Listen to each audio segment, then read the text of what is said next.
Hey guys, Pretzelman945 here. Welcome back to another video. Um, sorry for the silence. I just OBS updated has like a brand new format, which I'm not used to the way that it looks, so it's just taking me a second. Anyway, welcome back to another video. In today's video, I am going to be talking about a Ghibli film. And the reason why I have not done so before, except for in past anime ranking videos, is because um over the past few years I've been slowly going through all the Ghibli films, and when I was done with that, I was going to make a video like doing a massive ranking about it, and that's how I would go into detail about all the films. Um, there's a general theme where I have really liked a lot of Ghibli films, but not the one that I just watched. And the one I just watched was such a confusing mess of an experience that I just feel like I have to talk about it in its own separate video because it is just such a strange, confusing film. And that film is Only Yesterday. Um so the idea behind this film is that it's this woman Tayako who is in her they say like 27, something like that, like late 20s. Um and it's about like how when she goes to visit relative, um she suddenly gets like flashback of a certain point in her life, which is like her fifth grade year, because that's a year that happened to be quite important to her for various reasons and sticks out in her memory. So she's like recalling a bunch of memories. And I think that there could have been a lot of interesting things done with this idea, especially because this was an Isao Takahata film, and normally he is responsible for like some of the best and most interesting and creative ideas in Ghibli films. Um, but in my opinion, this film was a total miss by Isao Takahata because um like I've seen stories where characters struggle with memory problems and have to deal with like either losing memory or recalling past memories and dealing with the consequences of those memories when they are older. I have seen stories where both of those are done effectively. And this movie just it tried to go for that. I think that was the intent behind the premise, but I just don't think that it landed at all because whenever this movie is basically split between Kayako as a child and Kayako as an adult. And there are issues, in my opinion, with both of these. Which, I mean, first off, the entire movie feels like strangely segmented. Like, there are sections of the movie, like, both at when Tayako is an adult versus when she is a child. Um, and yet there are all of these parts that still feel like their own individual segments with no connection in between the two. Like there's a part where Kayako as a kid gets a crush on a boy, and then that doesn't go anywhere. And then there's another part where she like wants to be in a where she like gets told that she is in a stage play, like she's selected for this university stage play as a child actor after doing well in her school play, and then that doesn't lead to anything. And then there's that really, and then like another example, there's that really weird bit at the end where we just randomly introduce this new character Abe and how he wouldn't take Kaiko's hand, which apparently suddenly has a ton of relevance, even though that was the first time it was brought up in the movie, is like 5 minutes before the end. It's weird.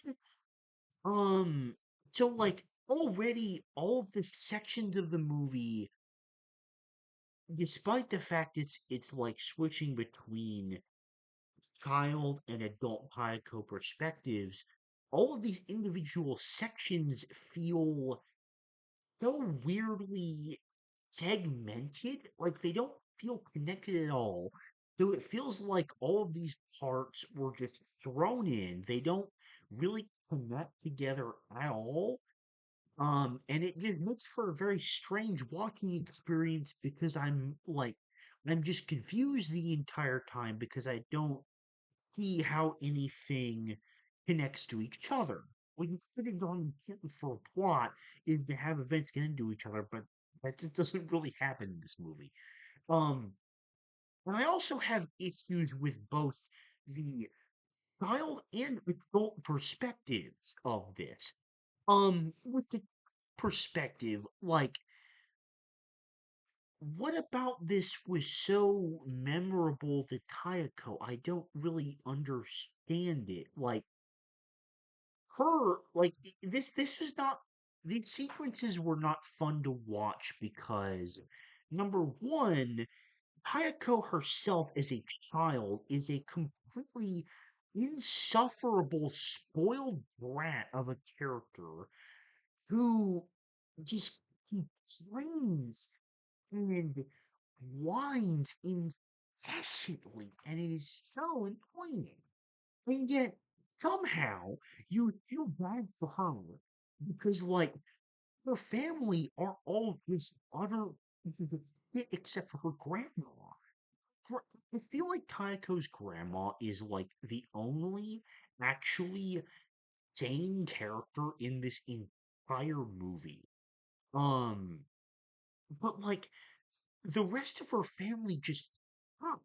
Her mom is passive aggressive and demeaning and just completely not supportive at all. Both of her sisters are insanely mean and just rude and constantly making fun of her. And her dad is the absolute worst. Like, her dad is just the most inattentive piece of shit ever. Like, he just sits at the table, immersed in nothing but reading his goddamn newspaper, and he, like, just mutters, "Give me my food," essentially. Like, he just, like, he doesn't even have that much dialogue. He just sits there with his fucking newspaper, and, like, when he actually does talk, he, um, he just says like either give me food or he just like is a constant like he just says no to everything.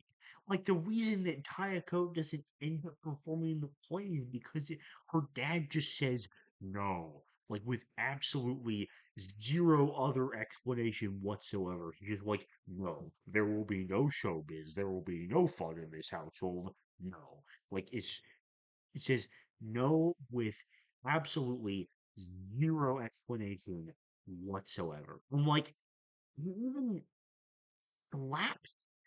This was the thing that like just I found the most baffling about this dad character. Um, like Kaiko admittedly was being a complete spoiled brat because she just was jealous and could not decide. She just wanted to go out to get freaking Chinese food, right?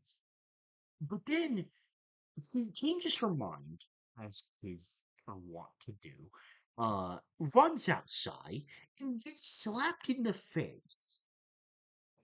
Slapped in the face and yelled at because he ran outside without her shoes on. I'm gonna let that sink in for a second. She got slapped in the face and yelled at by her dad because she ran outside without her shoes on. And I just it was so hard to watch these sections of Hayako as a child because her family are such utter pieces of shit. Like they are such dog shit characters in terms of just being like terrible humans. It was so aggravating to watch. And like the dad most of all, but all of them were bad except for the grandma, of course, because the grandma was kind of based. Um, and then like. And this is just a more general issue I have with the movie with regards to the talking. Like,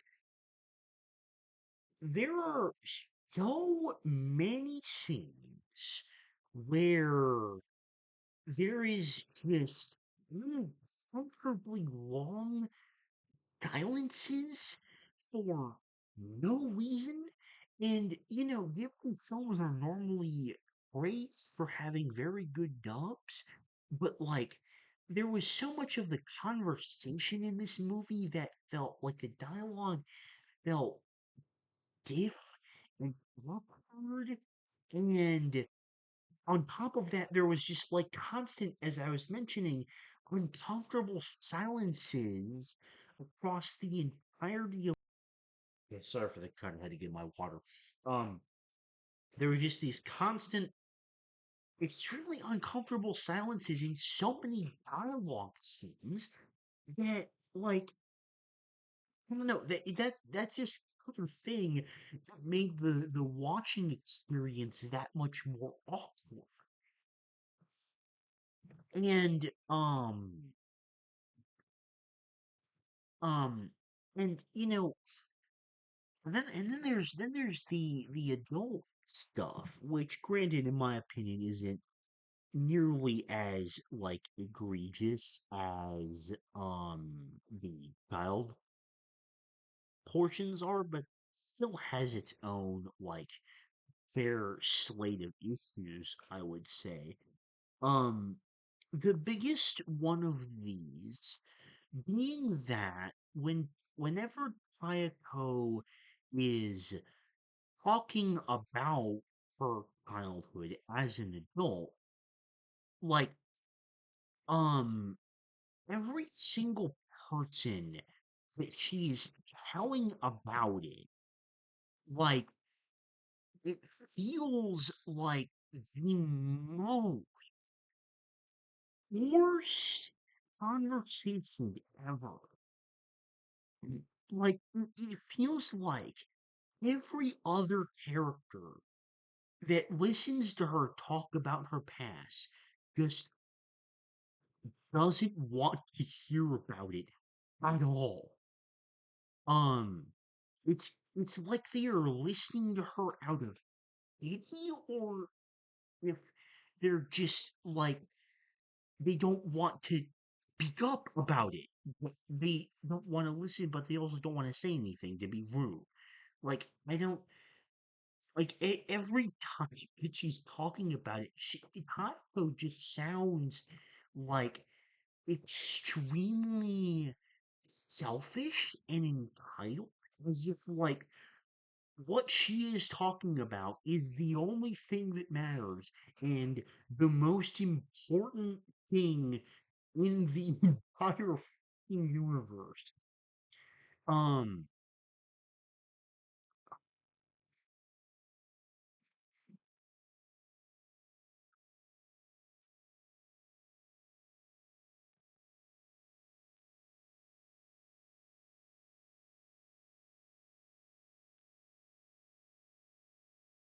what was the other thing I was going to say? Right. And on top of that, Tokyo is a major character in the movie. He is essentially the love interest where they don't actually show any romantic scenes, but I think that's implied by the very strange ending of this movie where it's just like she's about to leave and then like she just comes back but with all the kids in her imagination surrounding her and then she just drives off with Toshio and I don't know, is that like the implication? Like I don't understand the ending of this movie at all. That's another thing I didn't like about it. I don't understand the ending at all. That was just another thing that was just very confusing about this movie. Um and another thing, like the main thing I was going to mention, Toshio, who is another character in the movie, as I was saying, is like this total enigma because like his whole shtick is like the only thing that he talks about pretty much is like, oh, why do people have to move to the city? Grr, traditional farming is so much better. It's so much better to live out here in the countryside and do things the traditional way as opposed to living in a big city. Like that's the entire vibe that I got from Tokyo. Like in the middle of this potentially good idea that's just being completely ruined with Tayako's character, it kind of feels like out of nowhere they just decided to throw in this guy who has this view of moving back to the countryside and big cities are bad, rural environments good.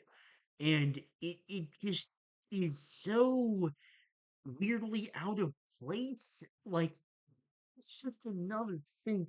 Like, this is such a strange and confusing film on so many levels. I do not understand anything that they were trying to go for in this movie at all. I do not understand it. This is like one of the most confusing films I have ever seen.